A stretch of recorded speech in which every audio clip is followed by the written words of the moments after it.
चर्चा फक्त पुण्याच्या ड्रग प्रकरणाचीच होते। ड्रगचा वापर युवांमध्ये मोठ्या प्रमाणात अख्ख्या महाराष्ट्रामध्ये वाढलेला आहे।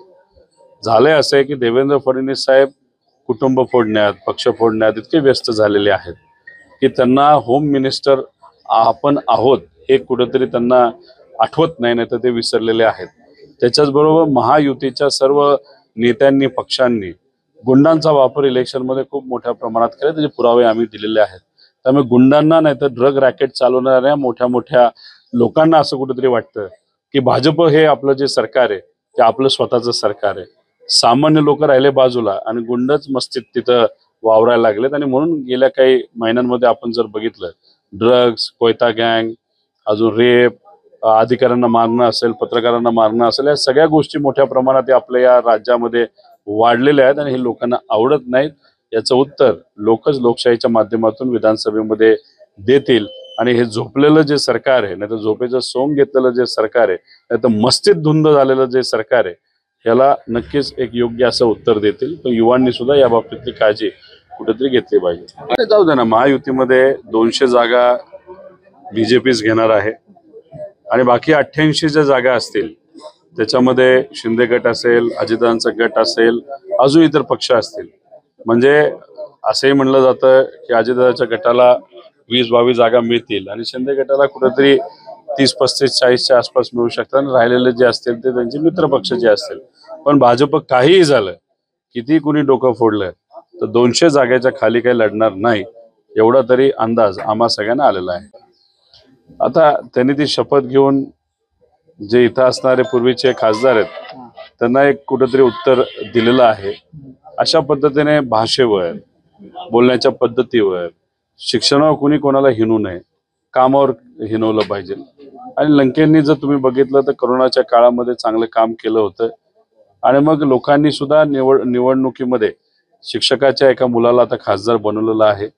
कुठेही पैशाचा वापर, दबाव तंत्राचा वापर हा तुतारी वाजवणारा माणूस म्हणजे पवार साहेबांचा जो पक्ष आहे आणि लंके यांच्याकडे कुठेही केला गेला नाही। त्यामुळे लोकांनी व्यक्तीकडे बघितलं, विचाराकडे बघितलं, साहेबांकडे बघितलं आणि सामान्य कुटुंबातल्या एका व्यक्तीला खासदार बनवलं आणि आता दिल्लीत जाऊन त्यांनी इंग्लिशमध्ये भाषण केलं, उद्या जाऊन मराठीत बोलतील।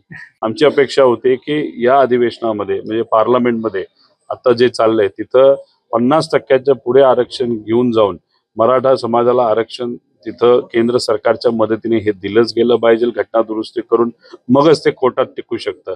तसं धनगर आरक्षणाचा मुद्दा आहे, लिंगायत समाजाचा आरक्षणाचा आहे, मुस्लिम समाजाचा आरक्षणाचा आहे। त्यामुळे आरक्षण दिल्यानंतर ते कोर्टात टिकलं पाहिजे, कारण का आरक्षण दिल्या अनेक युवा त्या आरक्षणाचा फायदा घेत नाही तर त्याचा उपयोग करत परीक्षा देत असतात आणि मग कुणी ते कोर्टात गेलं तर 10-10 वर्ष ते विषय सुटत नाहीत। त्यामुळे कोर्टात टिकणारं आरक्षण जर द्यायचं असेल तर पार्लमेंटमध्ये जाऊन 50%च्या पुढे आपल्याला आरक्षण मर्यादा वाढवावी लागेल, जसं EWS कोर्टाला केलं, मगच आरक्षण कोर्टात टिकू शकतं। पण ती जी काही तेढ निर्माण होते ह्याला शरद पवार जबाबदार असल्याचं गुणरत्न सदावर्ते म्हणतात। सदावर्तेला खूप कळतं असं मला वाटत नाही, कारण का ते फार पराक्रमी नेते आहेत आणि त्यांचा जो पराक्रम आहे तो कशामुळे खूप फेमस झालाय ना, ते एवढे हुशार कसे ते झालेत, कारण ते गाढविणीचं दूध पितात। आता गाढविणीचं दूध पिल्यानंतर ते काय काय करतात हे आपण सगळ्यांनी बघितलेलं आहे, कसे कपडे घालतात, कसे बोलतात। आणि त्याच्याच बरोबर दुर्दैव असं की एका बाजूला देवेंद्र फडणवीस साहेब बोलतात मराठा समाजाला आरक्षण मिळालं पाहिजे आणि दुसऱ्या बाजूला त्यांचाच कार्यकर्ता सदावर्ते, जो देवेंद्र फडणवीस साहेबांना देव माणूस समजतो, तोच कोर्टात जातो मराठा आरक्षणाच्या विरोधात। मग हे गणित काय कळलेलं नाही।